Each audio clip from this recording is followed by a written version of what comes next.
Hello people, ദീപിൻ short movie റിവ്യൂയിലേക്ക് എല്ലാവർക്കും എൻ്റെ ഹൃദയം നിറഞ്ഞ സ്വാഗതം. റിവ്യൂയിലേക്ക് പോകാം. 2022 ഡാനിയൽ ട്യൂറസ് സംവിധാനം ചെയ്ത് തിയേറ്റർ വഴി പുറത്തിറങ്ങിയ ഒരു ആക്ഷൻ ചിത്രമായിരുന്നു ഹെയർ ഫോർ ദി ബ്ലഡ് എന്നുള്ള ചിത്രം. ചിത്രത്തിൻ്റെ ഒരു പ്രധാന കഥയെന്ന് പറയുന്നത്, നമ്മുടെ നായകൻ ഒരു പ്രോ റൗഡി റെസ്ലറായിരുന്നു, ഒരു ലോക്കൽ ഗുസ്തിക്കാരനായിരുന്നു. അദ്ദേഹത്തിൻ്റെ ഒരു ജീവിതം എന്ന് പറഞ്ഞാൽ അത്യാവശ്യം പച്ച പിടിച്ചു പോകുന്നൊരു ജീവിതം തന്നെയായിരുന്നു. തൻ്റെ ഗേൾ ഫ്രണ്ട് ഫിബി എന്ന് പറയുന്നത് ഒരു ബേബി സിറ്ററാണ്. അവർക്ക് അന്ന് പോകാൻ പറ്റാത്തതിനാൽ തൻ്റെ കാമുകനോട് ബേബി സിറ്റിങ്ങിന് ഒരു ദിവസം പോകാൻ പറയുന്നു. ഫിബിക്ക് അന്ന് എക്സാം ഉണ്ടായിരുന്നു. അങ്ങനെ തൻ്റെ കാമുകിയുടെ വാക്ക് കേട്ട് തൻ്റെ കാമുകൻ ആ കുട്ടിയുടെ സംരക്ഷണത്തിനായി ആ ഹൗസിലേക്ക് പോവുകയാണ്. അങ്ങനെ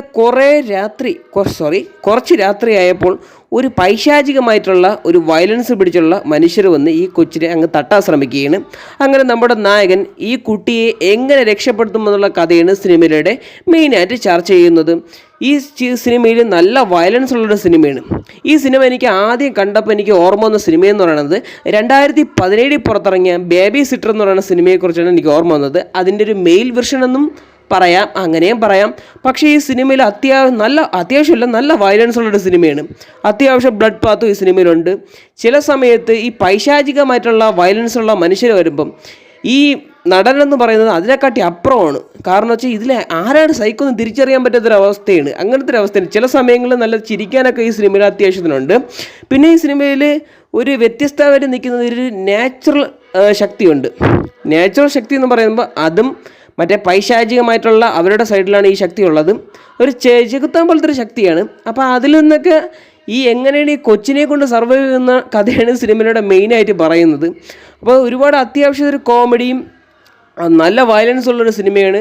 നായകൻ്റെ പെർഫോമൻസ് കിടിലൊരു ചെയ്തിട്ടുണ്ട്. റോബർട്ട് എന്ന് പറയുന്നത് നായകനാണ് ടോമിൻ്റെ വേഷം ഇട്ടിരിക്കുന്നത്. അപ്പോൾ അദ്ദേഹത്തിൻ്റെ പെർഫോമൻസ് എന്ന് പറഞ്ഞാൽ കുഴപ്പമില്ല. നല്ല ബോഡി ബിൽഡിങ്ങുള്ള ബോഡിയൊക്കെ നല്ല സെറ്റാണ് അങ്ങേരെ. അപ്പം കിടിലം കണ്ടിരിക്കാൻ പറ്റിയ ഒരു സിനിമ ബ്ലഡ് പാത്ത് മൂവിയാണ് ഹെയർ ഫോർ ബ്ലഡ് എന്നുള്ള ചിത്രം. അത്യാവശ്യം നല്ല വയലൻസ്, നല്ല ബ്ലഡ് പാത്ത് നിറഞ്ഞൊരു സിനിമയാണ്. അപ്പം വയലൻസ് സിനിമകൾ ഇഷ്ടപ്പെടുന്നവർ മാത്രം തീർച്ചയായിട്ടും കണ്ടിരിക്കാൻ പറ്റിയ ഒരു ആക്ഷൻ ഹൊറർ ചിത്രമാണ് ഹെയർ ഫോർ ബ്ലഡ് എന്നുള്ള ചിത്രം. ഇത്രയൊക്കെയുള്ളൂ എനിക്ക് സിനിമയെക്കുറിച്ച് പറയാനുള്ളത്. എനിക്ക് ഈ സിനിമ വളരെയധികം ഇഷ്ടപ്പെട്ടു. ഞാൻ ട്രെയിലറൊന്നും ഈ സിനിമയെ കണ്ടിട്ടില്ല.